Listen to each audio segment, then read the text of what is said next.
Tema kita pada kesempatan kali ini adalah pertolongan Allah yang menenangkan jiwa. Landasannya di dalam Quran surah Ali Imran di ayat yang ke-9. Allah berfirman, A'udzu billahi minasyaitonir rajim. Bismillahirrahmanirrahim. Innallaha la yukhliful mi'ad. Sesungguhnya Allah tidak akan menyelisihi janjinya. Bahwa janji yang Allah berikan kepada orang beriman itu banyak. Salah satu di antaranya adalah Allah berfirman, wa haqqan 'alaina nasrul mu'min. Adalah benar janji kami, pasti, kalimatnya pasti akan menolong orang beriman. Jadi karena kalimatnya adalah pasti, tidak ada orang beriman yang tidak ditolong Allah.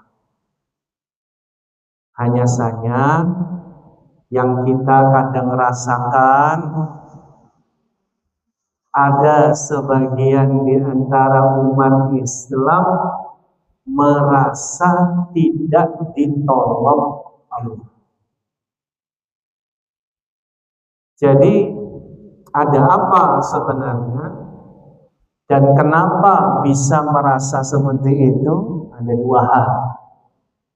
Yang pertama adalah belum yakin dengan janji Allah. Kemudian yang kedua, dia belum mengenal apa itu pertolongan Allah.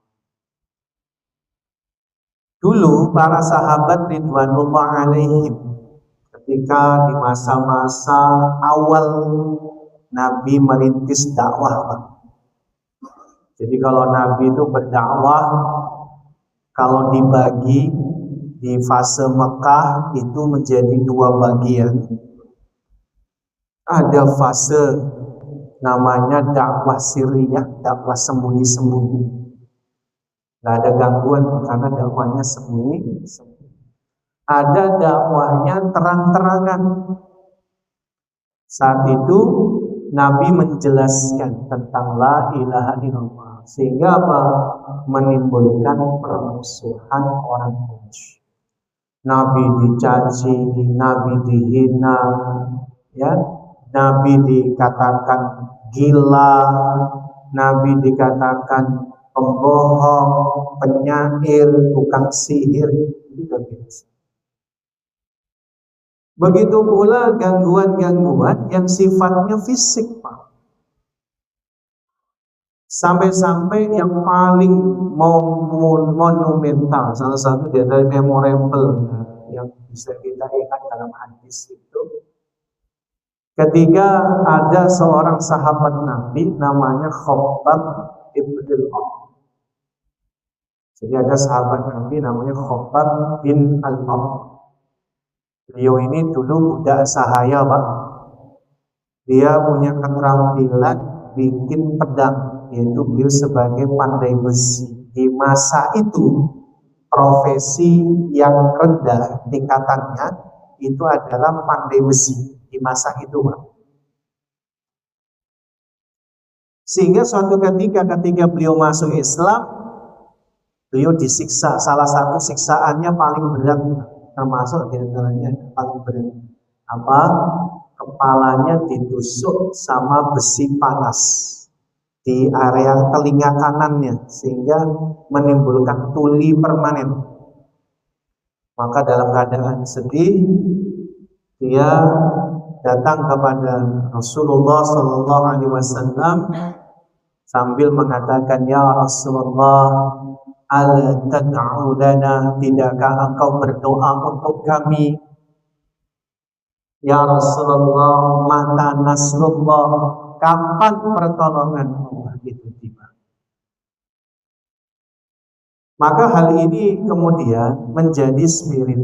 Kenapa ketika orang-orang beriman bertanya mata Nasrullah, Allah jawab, ala inna nasrallahi qarib. Ketahuilah bahwa pertolongan Allah itu pasti akan tiba atau pasti dekat. Maka ini penjelasannya menarik. Pertolongan Allah sejatinya itu tidak melulu sebagaimana kisah Nabi Musa alaihissalam yang kemudian dikejar-kejar oleh Fir'aun dan bala tentaranya yang sampai di Laut Merah, kejepit, kepepet, lalu kemudian Allah perintahkan Nabi Musa memukul tongkat itu, terbelahlah Laut Merah. Pertolongan Allah tidak melulu sifatnya seperti Nabi Ibrahim alaihissalam ketika dihadapkan padanya kobaran api yang membara. Itu kalau di riwayat Pak, api yang disediakan oleh Namrud untuk membakar Nabi Ibrahim itu sampai dikatakan burung-burung tidak sanggup terbang di atas kobaran api. Berarti api itu sangat besar. Maka kemudian Allah tolong Nabi Ibrahim. Allah firmankan kepada api, bardan wassalam, supaya api itu dingin dan menjadi keselamatan bagi Nabi Ibrahim. Begitu pula pertolongan Allah itu tidak hanya disifati. Ketika Nabi Yunus alaihissalam ia dimakan ikan paus. Dalam ceritanya Nabi Yunus dalam 3 kegelapan. Kegelapan malam, kegelapan yang kedua, kegelapan laut yang sangat dalam.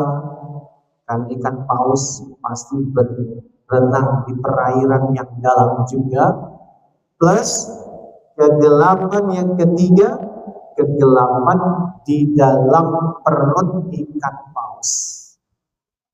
Pada imposibilitasnya, sesuatu yang kalau disebut hampir mustahil. Kalau sekiranya Nabi Yunus bisa keluar dari perut ikan paus, ketika dia keluar, belum tentu dia selamat dari laut yang dalam. Kalaupun dia selamat dari laut yang dalam, belum tentu dia selamat dalam tengah lautan kegelapan malam. Tapi Allah menskenariokan pertolongan Allah hingga diselamatkanlah Nabi Yunus. Begitu pula yang terjadi pada Nabi Muhammad SAW.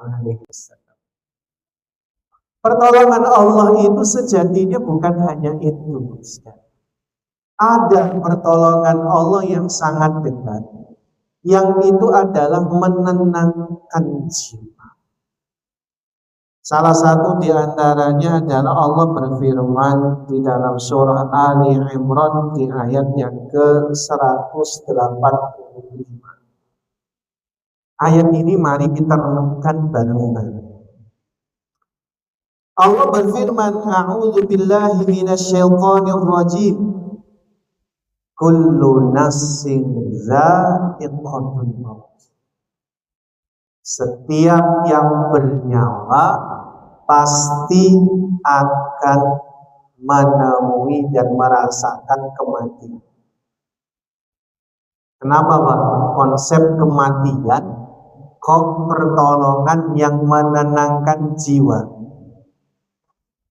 Jika kita dalam keadaan hari ini lapang, badan sehat, uang banyak, usia masih muda, dengan kematian itu menolong kita supaya apa? Supaya jangan sampai menggunakan kesehatan kita, menggunakan harta kita dalam bermaksiat kepada. sekaya-kayanya kita orang beriman paham terkait dengan catatan amal kita. Sedangkan di dalam Al-Hasr ayat 18 Allah berfirman, Innallaha khabirum bima ta'mal. Sesungguhnya Allah Maha teliti dari apa yang kamu kerjakan.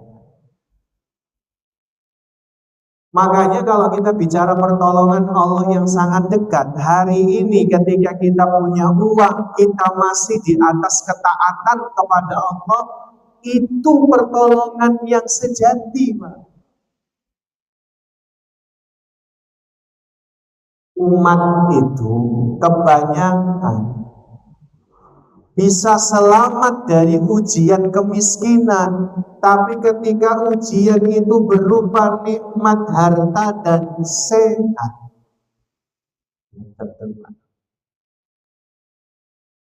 Bapak misalnya tabungannya 1 triliun misalnya, badannya sehat, masih muda, nah ini biasanya susah mengendalikan itu, Pak. Badan saya kalau uang banyak, udah tua ya mikir kan gitu. Kalau masih muda, uang banyak, gimana? Ya Allah, godaannya berat hari ini, Pak. Jujur kan, taat di hari ini lebih susah. Kenapa? Karena godaannya berat, Pak.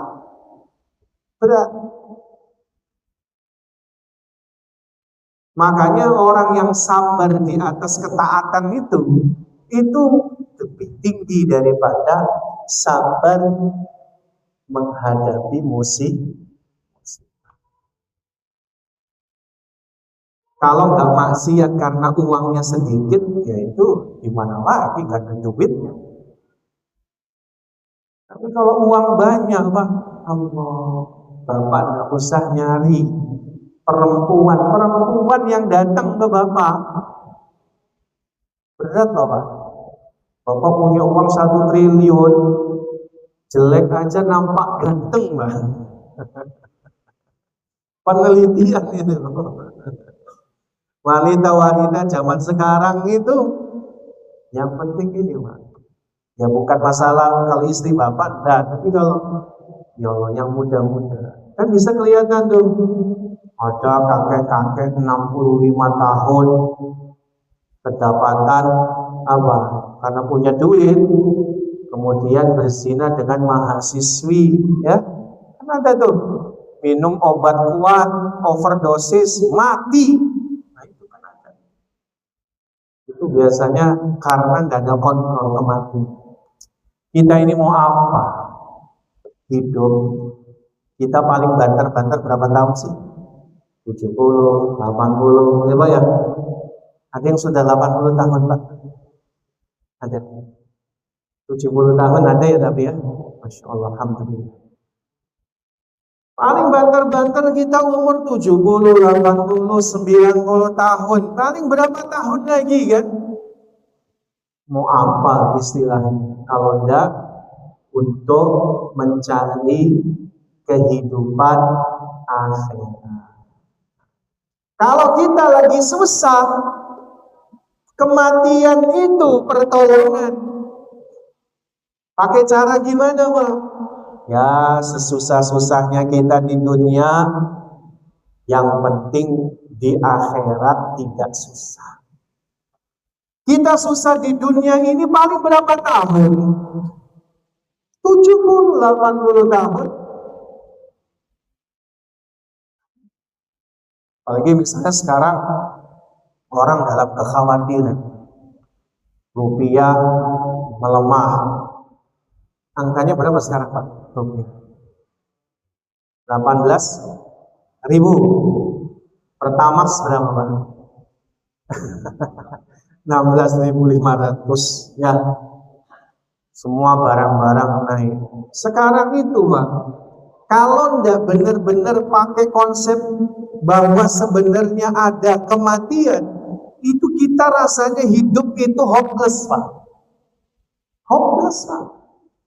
Ketika kita dalam keadaan kemiskinan, kita dalam keadaan kekurangan, kita dalam keadaan dizolimi, maka kematian itu sebagai pertolongan.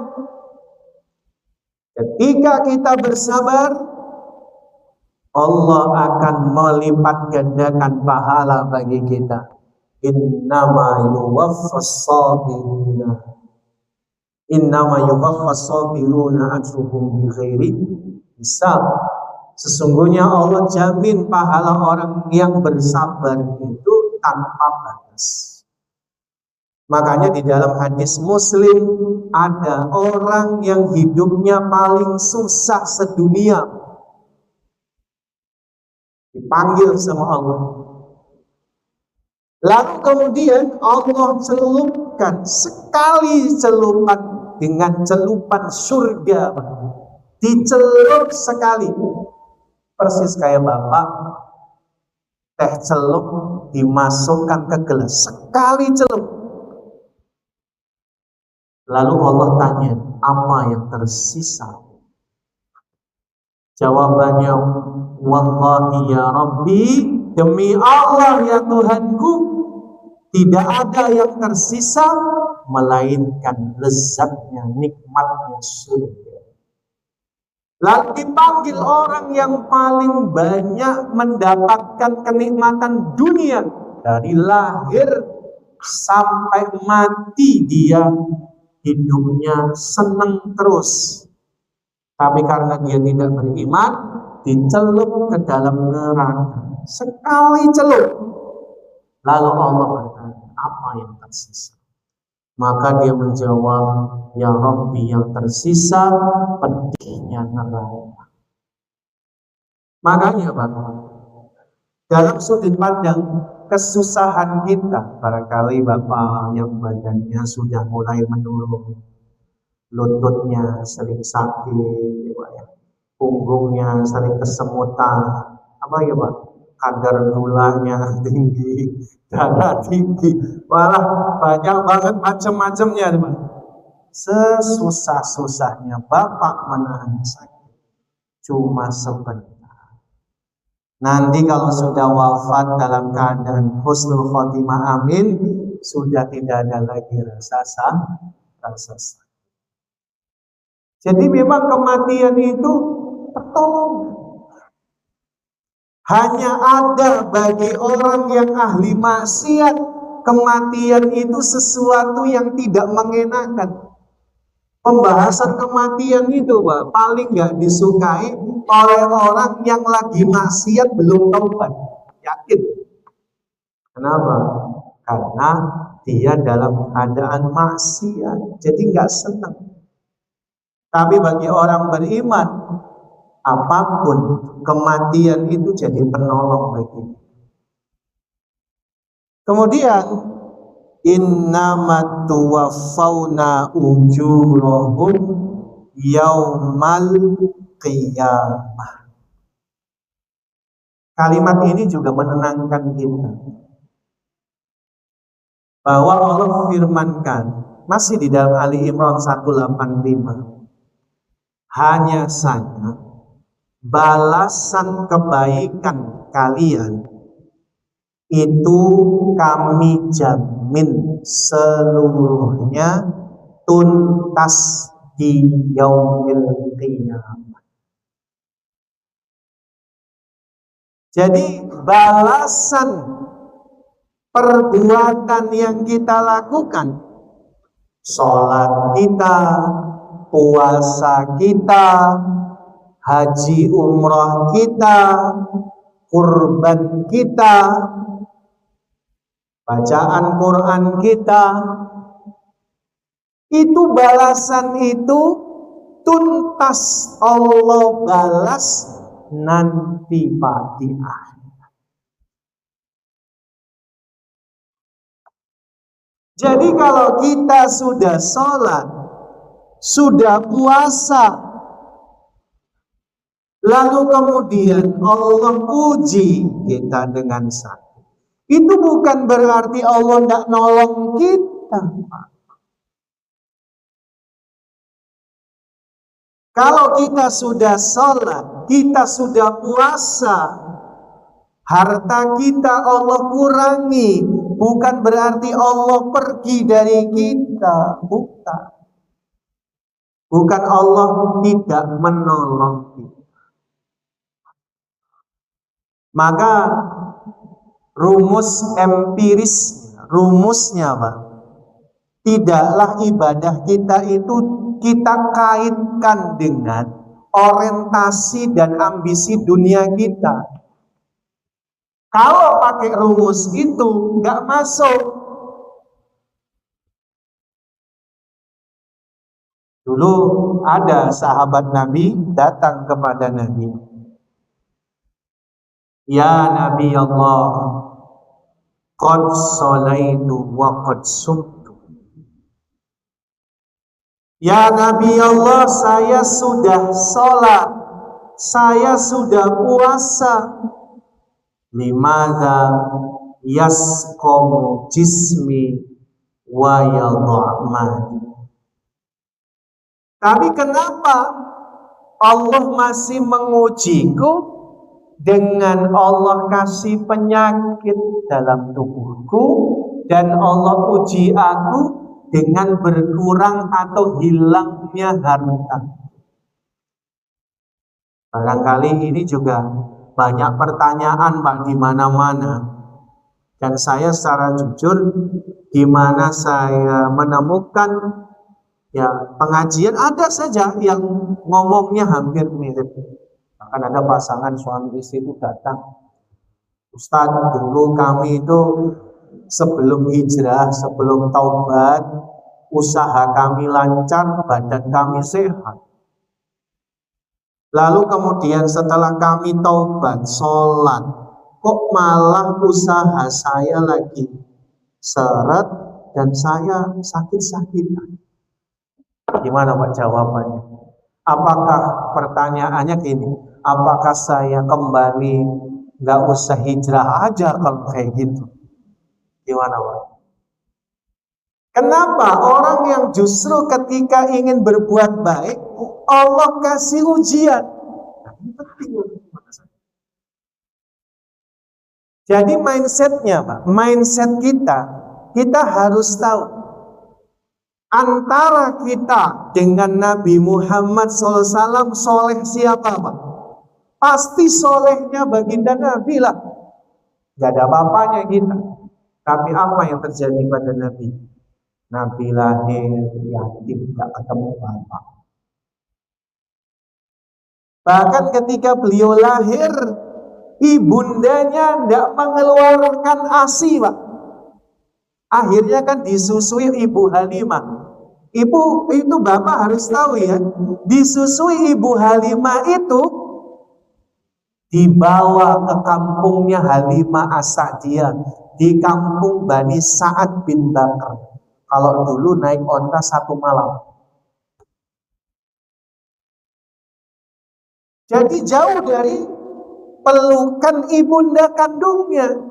Jadi Nabi hidup sama Ibu Halimah As-Sa'diyah itu sejak kecil Pak. Sampai umur 5 tahun beliau dikembalikan ke ibu kandungnya, Ibu Aminah. 1 tahun kemudian Ibu Aminah wafat. Kurang apa pedihnya hidup. Akhirnya singkat cerita beliau hidup sama Abdul Muthalib kakeknya, lalu wafat lagi. Tinggallah dengan Abu Thalib, paman paling miskin. Paling miskin Pak. Bahkan di dalam catatan sejarah, sebelum Nabi masuk ke keluarga Abu Thalib dan keluarganya tidak pernah bermalam dalam kondisi perutnya kenyang. Maksudnya makan ini susah. Makanya Nabi menggembala kambing, macam-macam lah.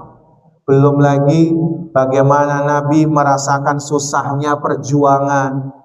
Bagaimana di Taif beliau dilempari batu, bercucur darah, darahnya ngalir sampai lutut, sampai betis.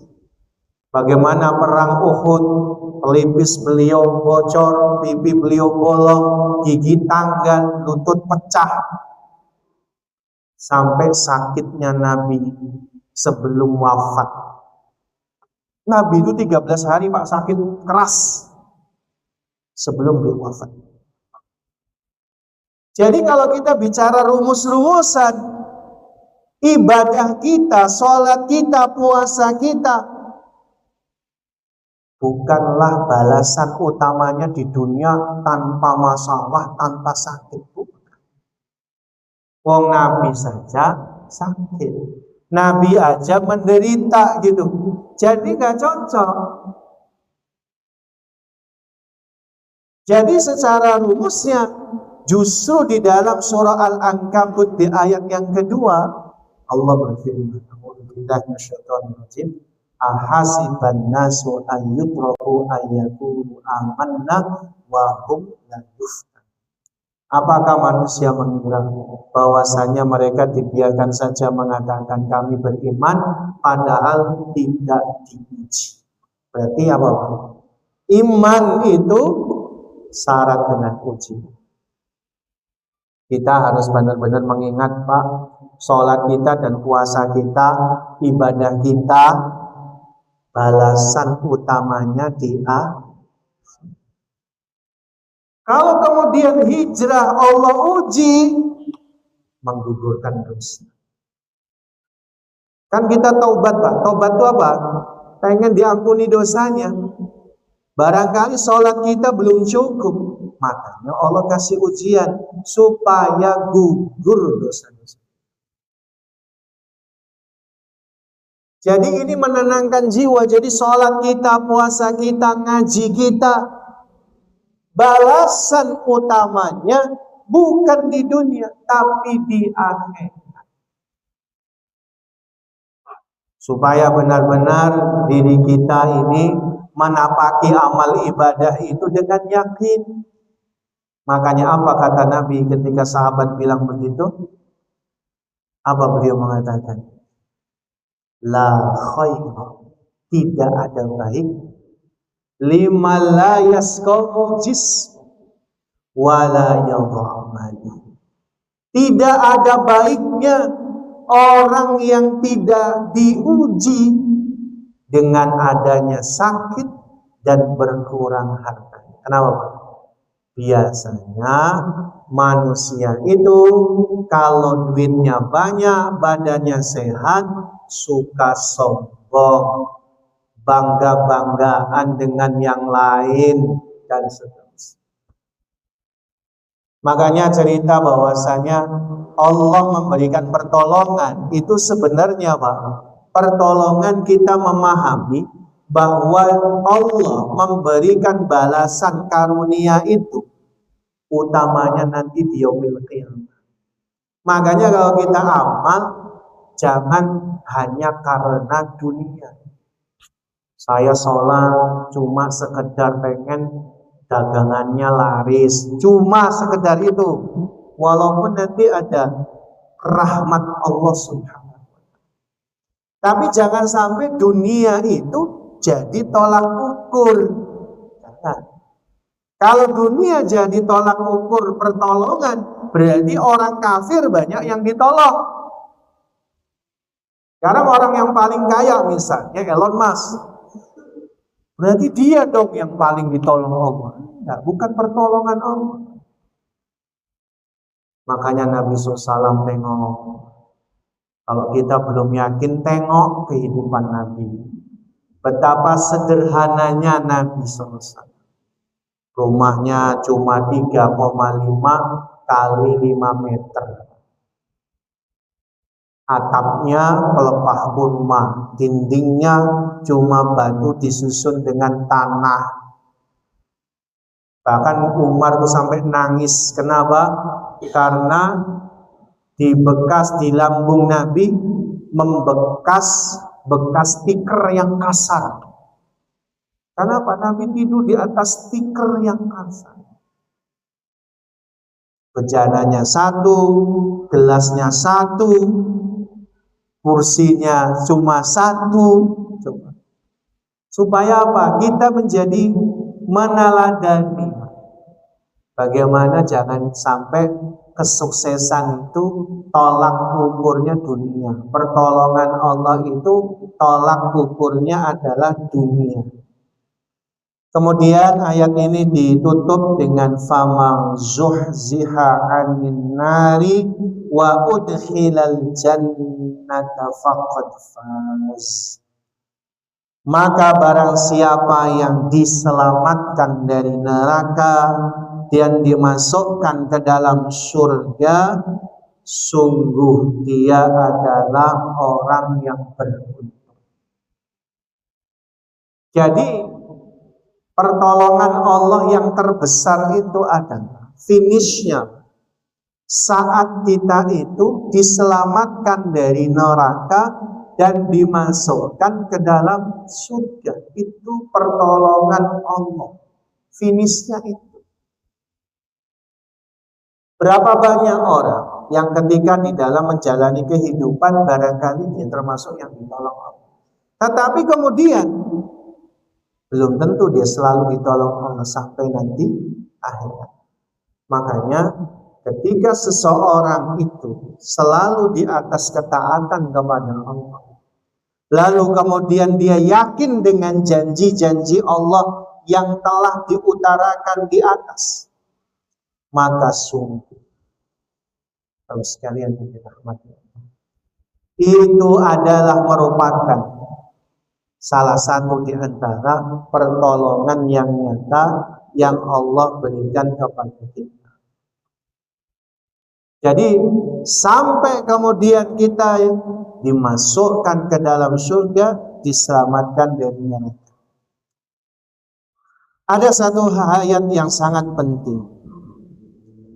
Ketika Allah berfirman, A'udzu billahi minasyaitonir rajim.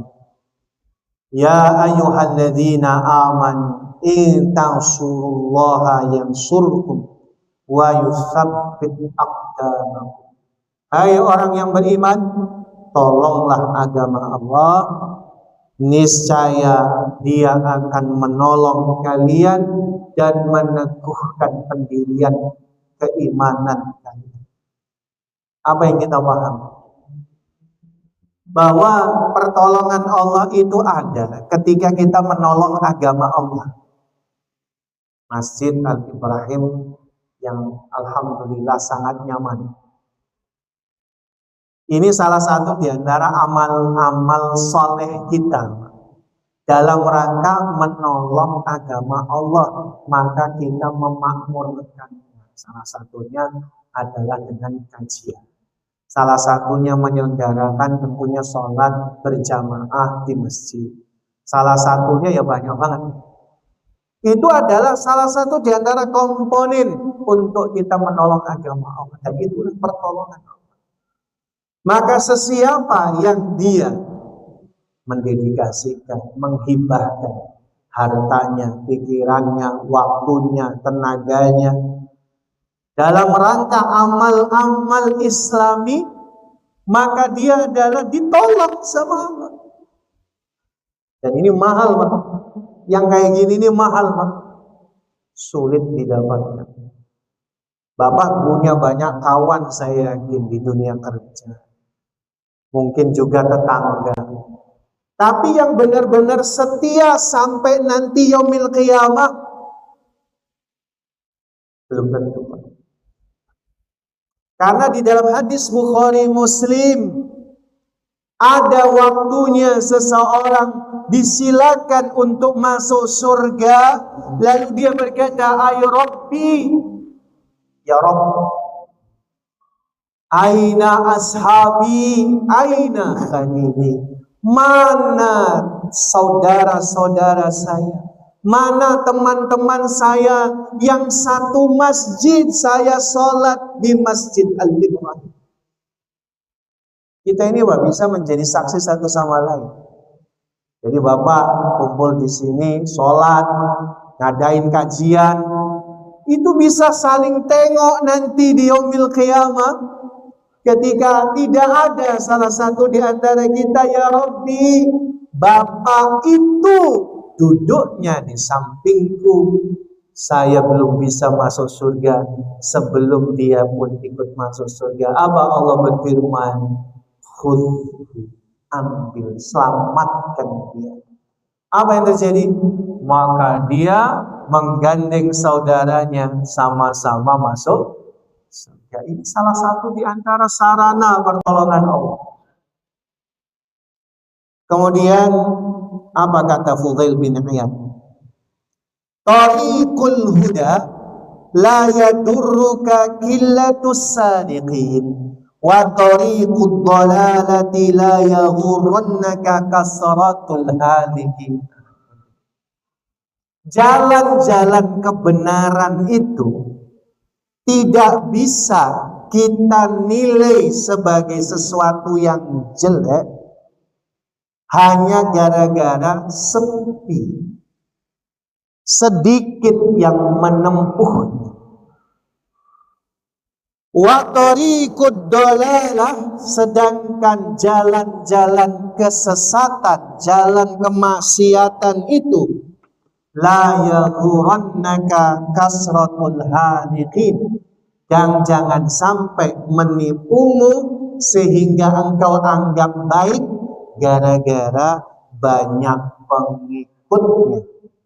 Yang ada di dalam kitab Hilyatul Awliya.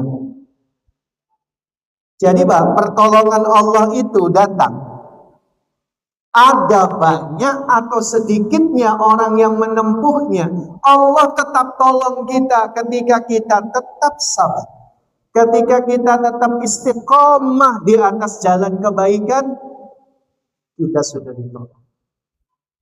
Adain kajian, barangkali kita pengen sih ekspektasinya penuh masjid.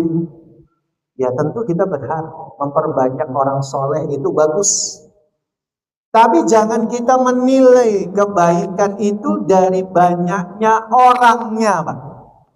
Barangkali kalau undangannya, maaf, konser, musik, dangdutan barangkali banyak. Tapi giliran pengajian, ya bapak-bapak inilah yang hadir. Kadang orang diundang juga belum tentu hadir. Jangan bikin kita kok kayaknya nggak ditolong Allah. Pertolongan Allah tidak diukur dari banyaknya. Asalkan kita tetap istiqomah, tetap sabar, kita itu ditolong sama. Makanya jangan mengukur wala tuti' aktsara ma fil ardh. Jangan kau ikuti kebanyakan manusia. Kenapa kebanyakan manusia itu apa? La yukinu, la ya'lamu, la yafqahu. Jadi kalau kita katakan undangan konser musik penuh, nggak usah Bapak menyediakan minum, mereka datang, Pak.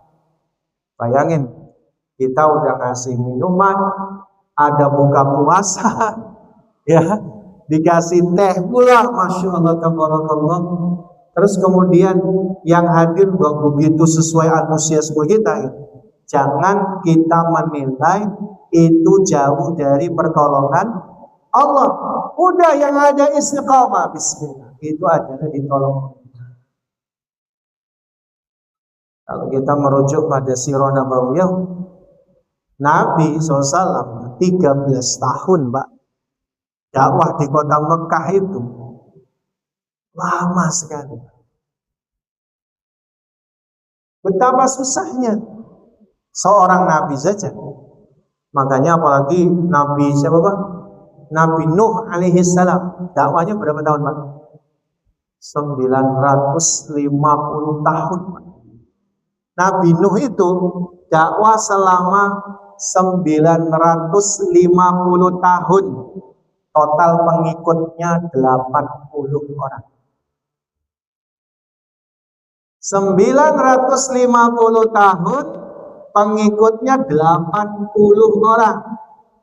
Yang ikut kapal Bahtera ketika banjir bandang 18. Coba dakwah 950 tahun. Jadi kalau Al-Ibrahim, Masjid Al-Ibrahim apa Masjid Ibrahim? Ada alnya ya. Baru berdiri 2018 ya. 19. Baru berapa tahun? 7 tahun ya. Baru 6 atau 7 tahun. Jadi belum sampai 950. Jadi sabar. Pendekatan terus ya. Yang namanya berjalan di atas kebaikan itu begitu, Pak. Ada perkataan yang menarik menutup pembicaraan kita pada kesempatan kali ini. Perkataan seorang Sayyidina Ali, bagus banget. Lau kusifal khitab mazdadtu imanan. Ini agak perlu pendalaman pemahaman. Apa kata Ali bin Abi Thalib? Ini secara letterless aja bahasanya, kata beliau, lau kusifal khitab, kalau sekiranya tabir tutup itu dibuka, mazdadtu imana, tidak menambah iman saya sedikit pun. Saya ulangi ya Pak. Kalau sekiranya tabir atau tutup sesuatu itu dibuka, tidak menambah iman saya sedikit pun. Kalau mau pendalamannya begini Pak, saya suka dengan salah satu makanan di sebuah toko. Itu saya beli, isinya saya sudah tahu. Lalu kemudian dibungkus kotak begini Pak. Apakah perlu kotak ini dibuka? Tidak perlu. Karena nggak nambah yakin apapun, karena saya tahu isinya apa. Makanya kata Ali bin Abi Thalib, kalau sekiranya tabir itu dibuka, tidak menambah iman saya, karena saya sudah yakin. Jadi nggak perlu dibuka, tidak perlu dibuka pun saya tetap yakin. Dibuka pun tidak nambah keyakinan. Kenapa? Karena saya sudah yakin. Ini pendalaman kita. Maka kita dari awal mengatakan pertolongan Allah yang terbesar bukan seperti Nabi Musa, bukan seperti Nabi Nuh, bukan seperti Nabi Yunus seperti itu. Tapi pertolongan Allah yang terbesar di antara kita ketika kita taat semua.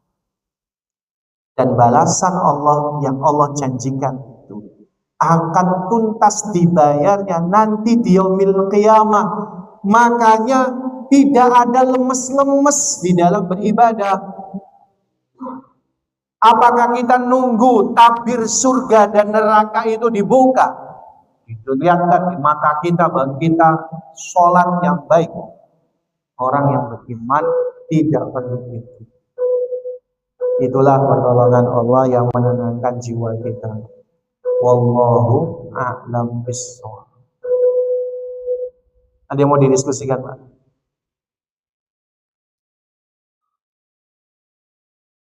Cukup Pak?